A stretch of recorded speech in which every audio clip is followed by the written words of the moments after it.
¿Cómo les va? Muy buenas noches, bienvenidos a Debates por Canal U. Hoy día martes nos toca hablar sobre acontecimientos que marcaron la historia de la República Argentina y de nuestra Córdoba, ¿por qué no decirlo? Vamos a hablar del ferrocarril. La historia de la Argentina marchó al ritmo del ferrocarril durante muchísimos años. Llegó a tener el ferrocarril en nuestro país más de 44.000 kilómetros de vías. Imagínense ustedes la solución que significaba para muchísimas maneras de transportar o necesidad de transportar tanto mercadería como gentes, de aquí para allá, del norte al sur, del oeste al este. ¿Qué pasó con todo aquello? ¿Qué pasó con su historia? Las desventuras, los negociados y el desprecio final por un medio de transporte que en otros países llamativamente ha crecido. ¿Qué pasó en nuestra Córdoba cuando llegó? ¿Qué pasó en Argentina cuando lo hicieron extinguirse prácticamente a la actualidad? Esto es Debates, bienvenidos. En los primeros 300 años, el periodo colonial y luego los 100 años de vida independiente, el país va a ser conectado a través del sistema de carretas, el sistema de chasquis, de galeras. La llegada del ferrocarril a la provincia de Córdoba se verifica en 1870. Llega el Central Norte, el ferrocarril que hoy conocemos como Mitre, la trocha ancha.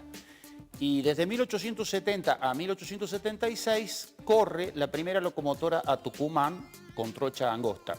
El sistema ferroviario inicialmente en Argentina va a ser diseñado por el Estado Nacional, pero la llegada de Miguel Juárez Celman va a ser catastrófica. Se privatiza todo el sistema ferroviario, se entrega a las compañías inglesas y todo lo que es el sistema ferroviario del norte va a quedar en manos de Otto Bemberg, de Telfener, de compañías de ingenieros italianos.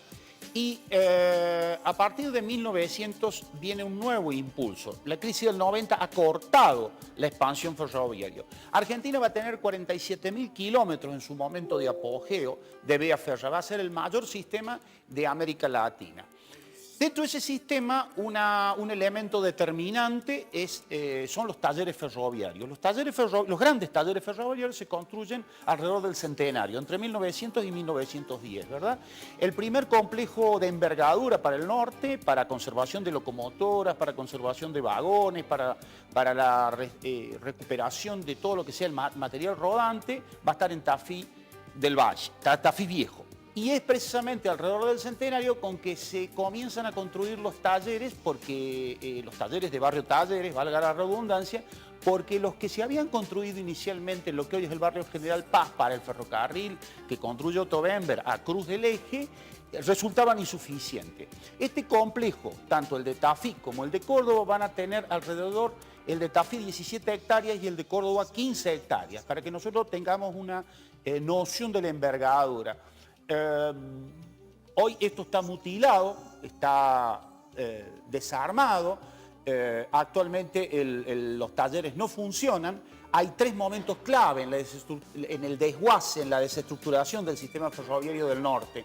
Uno es el plan Larkin durante la presidencia de Frondizi, luego la crisis 80-82 en víspera de Malvinas, la crisis del plan Martínez Dios, pero fundamentalmente en los 90 durante la presidencia de Menem, donde directamente se cierran los talleres ferroviarios y desaparece. Estos talleres ferroviarios en 1910, 1920 llegan a tener una dotación de hasta 4.000 trabajadores.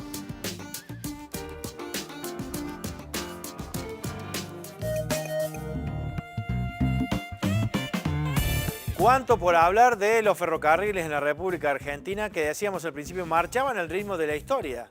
La historia ha tenido muchísimos sucesos que se produjeron gracias al ferrocarril. Raúl Aguilar, quien hablaba recién en este tape, está con nosotros, historiador del Foro en Defensa del Patrimonio. ¿Cómo te va, Raúl? Bienvenido. Hola, Hernán. El gusto de que nos hayan invitado acá con los amigos. Bueno, tan importante como el ferrocarril, nos pareció un tema muy bueno para tocar hoy, para hablar de historia sobre todo. Claudio Falaviña, doctor en Ingeniería de Transporte, magíster en Ciencias de la Ingeniería. Claudio. ¿Qué tal? ¿Cómo estás? Bien, un gusto. ¿Bien? Muchas gracias. los de nuestra generación tuvimos poco en tren, ¿eh? Muy poco. Poco. Lamentablemente, sí. Da mucha lástima que sea así y deseo de poder hacerlo. Horacio Zárate, que sí vivió mucho la etapa ferroviaria, ex empleado del sector mantenimiento y recuperación de maquinaria diésel, pero también protagonista de muchos de los hitos de la historia del tren en Córdoba. ¿Cómo te va? Bien, y estoy contento de estar acá, de tener la oportunidad de expresar tantas luchas que hemos tenido para que el ferrocarril no se privatice, pero ha podido más los intereses supremos y va desapareciendo. Es lamentable. Yo trabajé 40 años en los talleres, hice la carrera de supervisión y además hice la carrera en el campo sindical, en la cual hemos defendido con honestidad y lealtad hasta el máximo, que tuvimos una huelga grandísima con Frondizi de 41 días y no lo vendieron en esa oportunidad. Pero fíjese usted cómo cambia la historia. Cuando el personal, los compañeros ferroviarios estaban trabajando para Menem, cuando venía de Jujuy, Menem le dice a Pedraza: mira, Pedracita, fíjate qué va a hacer con los ferroviarios porque yo no te voy a ayudar. Eso fue una puñalada muy terrible y lo hizo. Y así terminó el Así sistema terminó, ferroviario. donde se fueron un montón de compañeros. Y bueno, además fui supervisor, tenía 2 secciones a cargo, era lavadero y desarme. Ahí se hacía todo. Se entraba la máquina, ¿Dónde era? adentro del taller que todavía está... Geográficamente, ¿dónde está ese taller? Ahí al lado del Deportivo, ¿En qué barrio? en Barrio Talleres. Perfecto. Este barrio Talleres, que se llama así justamente por los talleres de Bueno, ferrocarril, ¿no? pero no sé si estoy... Es muy larga la historia que usted ha recorrido. Con nuestro invitado queríamos también señalar, Sí, pero, para que me ayuden entre todos, así, dígame. Sí, voy a terminar así, después. Sí, tenemos para hablar una hora. Cuando entraban las máquinas, porque todavía están armando máquinas, ojo, Ajá. no está, digamos, el taller cerrado. Ajá. El taller funciona. Lo que hace falta, más ingresos y más material. Lo que no sabemos, si a talleres lo van a levantar también.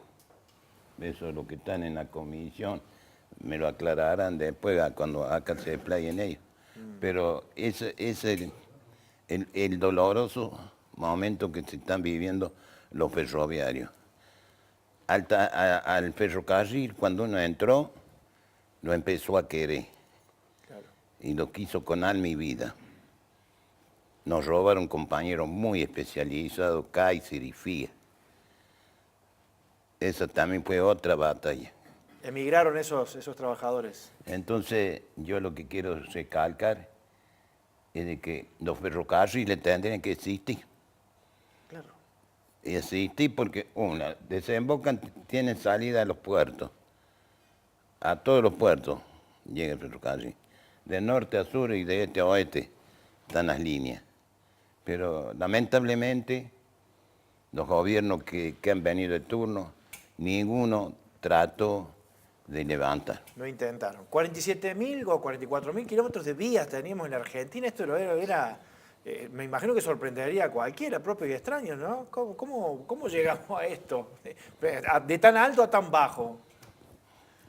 Y bueno, Las vías no solamente van a estar en nuestro país, sino que inclusive el complejo Talleres Forja va a producir para la hermana República de Bolivia. Mira. Y vamos a estar interconectados con Bolivia y con Brasil a través de una obra de arte patrimonial que hay, que es un puente móvil que está sobre el río Uruguay. Esta extensión tiene que ver con que el ferrocarril entre 1930 y 1960 vive su apogeo en el transporte de pasajeros y de cargas. Si bien se inician los procesos privatizadores en la década del 30, y como decía Horacio recién, los golpes más fuertes van a ser Larkin en el 61, Martínez de Oz durante la última dictadura y lo de ramal que para, ramal que se cierra de Carlos Menem fue lo que terminó de sepultar este maravilloso sistema del cual no solamente hablamos de ramales, hablamos de pueblos, de estaciones, de intercomunicadores, de complejos de una magnitud como Tafí, como Pérez en Santa Fe, como Talleres Forja, donde, por ejemplo, hablábamos con Horacio, él recuerda 3.000. A comienzos del siglo XIX, por la Avenida del Trabajo salían 4.000 trabajadores en bicicleta hacia el pueblo, hacia las canteras de Firpo, como se le conocía, a lo que hoy es General Busto, hacia el barrio de los ferroviarios, que era el barrio inglés, tenía ese nombre por los gerentes, los capataces, los supervisores, hacia barrio General Paz, hacia todo lo que era esas barriadas que se fueron abriendo en Talleres, ¿no? Guayaquil, Patricios, Jofre, es decir, todo el proceso, el tejido urbano, como dicen los arquitectos, se fue configurando en el este de la ciudad a partir de la llegada del Camino de Fierro. El Central Córdoba llega en 1888 y en 1870 ha llegado primero a Villa María y después llega a Córdoba, lo que más tarde va a ser el Ferrocarril Central Norte. Claudio, ¿qué tiene el ferrocarril que no tienen los otros medios de transporte? Porque realmente las personas que lo han utilizado, las industrias que lo han utilizado, el lugar donde ha pasado siempre quedan buenas señales, ¿no? Buenos recuerdos de esto. Sí, bueno, digamos, si lo vemos desde el punto de vista de ingeniería, digamos, desde el punto de vista de ingeniería de transporte, por ejemplo, un ferrocarril de carga comparado con un transporte automotor, estamos hablando más o menos de 3,5 veces de eficiencia del uso del combustible, por ejemplo. Qué increíble. Más o menos 3,5 veces, depende siempre de la formación que uno tenga, de la geografía que uno tenga y de las eficiencias, pero más o menos estamos hablando de ese tipo de eficiencia, si uno quiere hablar de eficiencia de combustible. Es un medio, digamos, si uno lo ve para el transporte de carga, excepcional, y si uno lo ve para transporte pasajero en zonas, en áreas metropolitanas que cada vez están más densas, donde cada vez hay menos territorio, donde cada vez hay una mayor presión, una mayor demanda de viajes, vos pensás que a lo mejor en un ancho muy escaso de lo que puede ocupar una vía de ferrocarril, uno puede llevar una alta densidad de pasajeros. Entonces es una eficiencia del uso del suelo mucho más importante que puede tener un medio automotor. Esa es otra característica muy importante. Y bueno, yo sostengo que habría que pensar siempre las ciudades y los desarrollos urbanos tratando de buscar una cierta mixtura de modos y tratando de hacer una eficiencia a nivel de sistema de transporte y no únicamente de un solo modo. Y en ese sentido el ferrocarril tiene todo para aportar, si uno lo ve desde el punto de vista de transporte urbano de pasajeros. Y bueno, y ni hablar de transporte de carga, ¿no es cierto? Y de media y larga distancia, inclusive también de pasajeros, tiene mucha eficiencia, y se podría implementar, en varios ramales.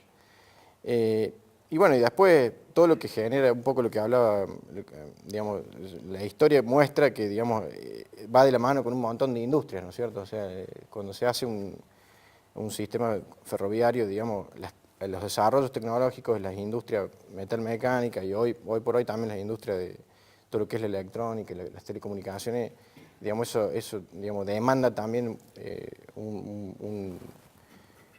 una exigencia de la industria para que se desarrolle. Entonces, tiene muchas ventajas, aparte es un medio que urbanamente, es muy bonito, ¿no es cierto? Tiene una gran... Y hay distintos tipos, ¿no es cierto? Por ejemplo, lo que pueden ser tranvías o lo que pueden ser ferrocarriles de cercanía. Entonces, las grandes ciudades de Europa, por ejemplo, ya tienen tranvías, urbanamente muy agradables, ¿no es cierto? Entonces también dan un incentivo, una valorización a la ciudad.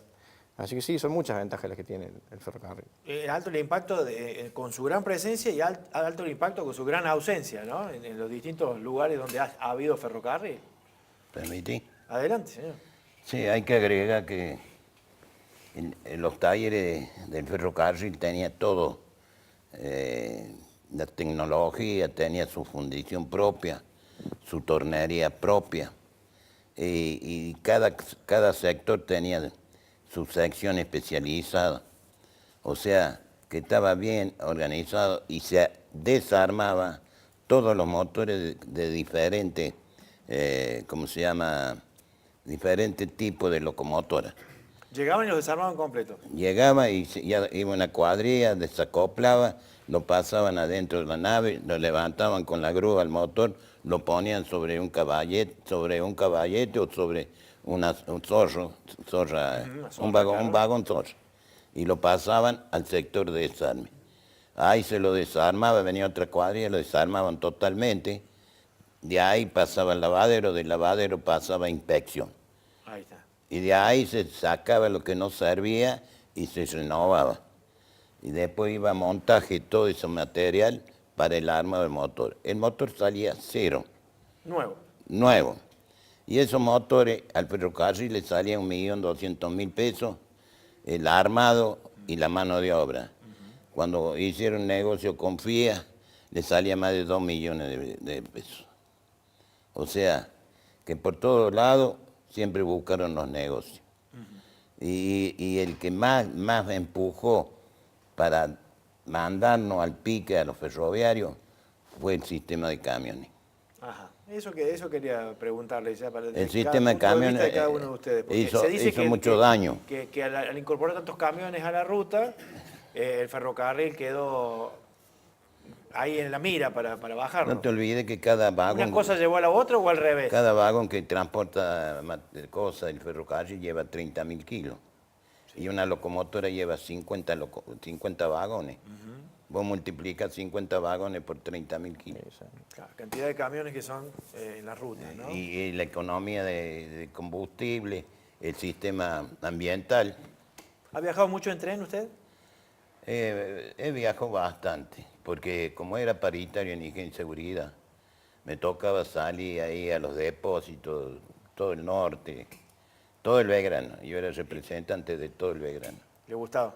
Me encantaba. Claro, me imagino. Lo llevo en el alma. Sí, la gente se acuerda del traca-trac, ese fantástico. Te agrego, Dígame. Hernán, abonando lo que dijo acá el ingeniero Falaviña y lo que ha dicho Horacio. Cuando veníamos, para ser concreto, él vive al lado de las vías, le decía que hasta los clubes de bocha que están al lado de las vías son de él, ahí en Barrio Joffre. Le decía a Horacio que justo se nos cruzó una locomotora. No, Por Dios, me dice, esa es la China. premonitoria. No era una paisana, era la locomotora china. La Celestita. Y le hago la pregunta que acabas de hacer vos. Le digo, che, ¿es cierto que tira 50 vagones? Porque los chinos nos habían contado cuando hicimos esa nota, en la puerta de Talleres Forja, nos habían contado que la estaban probando y que con 50 vagones, yo no sé si traían limones de Tucumán o traían mercadería, carga general, y realmente equipos de una fortaleza, de una consistencia, que están hoy funcionando. Y para la otra parte de la pregunta, el domingo, viniendo de Jesús María, alegre uno con este desarrollo de rutas que están haciendo, los sobrepasos que se han hecho. Un amigo me dice, mira, dice, es banquina para bicicleta. A propósito de los camiones, de estos camiones grandes, de los bitrenes. Bitrenes, claro. La pregunta sería la siguiente, una pregunta del más brutal sentido común. Se te pincha una dual. ¿En qué parte vos, en camino a Montecristo o en camino a Jesús María, lo estacionas? Y también veíamos cómo se estaban sacando, esto de ayer, de las fábricas automotrices. Menos mal que en el cierre de la avenida Circunvalación, el ramal a Santa Isabel no ha sido matado.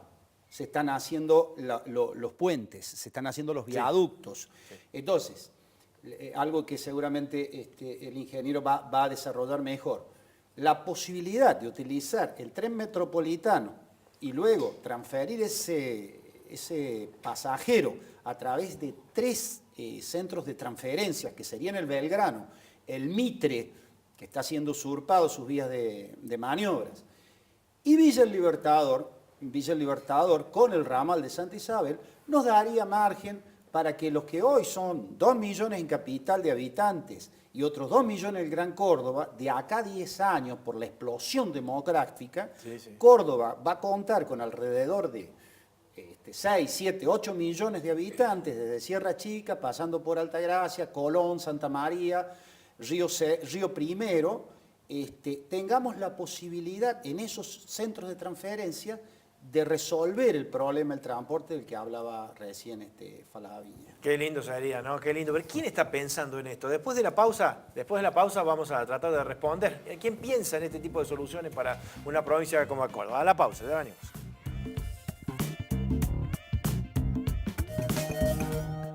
Estos talleres de lo que hoy Barrio Talleres tienen también una incidencia en los procesos urbanizatorios del este de la ciudad. Es decir, los altos del norte no existían hasta 1880, 1890. Si bien había habido barrios pueblos, General Paz, barrio San Vicente, es precisamente un inglés, Hughes, Mr. Hughes, quien realiza el loteo de lo que más tarde va a ser conocido como barrio inglés y a partir del 50 barrio Pueyrredón. Simultáneamente, hacia el norte, el barrio Firpo, alrededor de las canteras de Firpo, y el barrio Talleres. Ese proceso urbanizador está íntimamente ligado a la radicación de los talleres. La arquitectura responde a la tipología constructiva del ferrocarril inglés, de la arquitectura inglesa para ferrocarriles. Son techos en forma de serrucho, algunos tienen vidrios para producir el ingreso de la luz, hay vanos donde entraban las locomotoras, existía la cinta transportadora que los llevaba a los vagones a reparar por las distintas secciones y de esa manera estaba mecanizado el sistema. El patrimonio cultural industrial en Argentina es un rubro relativamente nuevo. Nuevo quiero significar que no se prestó atención a la producción industrial que ha dejado estas evidencias, estos enclaves de memoria. Con la política de cierre de Menem se terceriza, desaparece una de los eslabones centrales de la producción, que era la fábrica Forja, donde se realizaban los buggies. Todo ese material, toda esa fundición es desguazada entre 1990 y el 2000 y se tercerizan la mayor parte de los servicios. Lo que se busca es recuperar este patrimonio cultural industrial. Un patrimonio cultural industrial que tiene que ser puesto en valor. Demoler esos sitios sería un pecado capital de lo que se llama el memoricidio.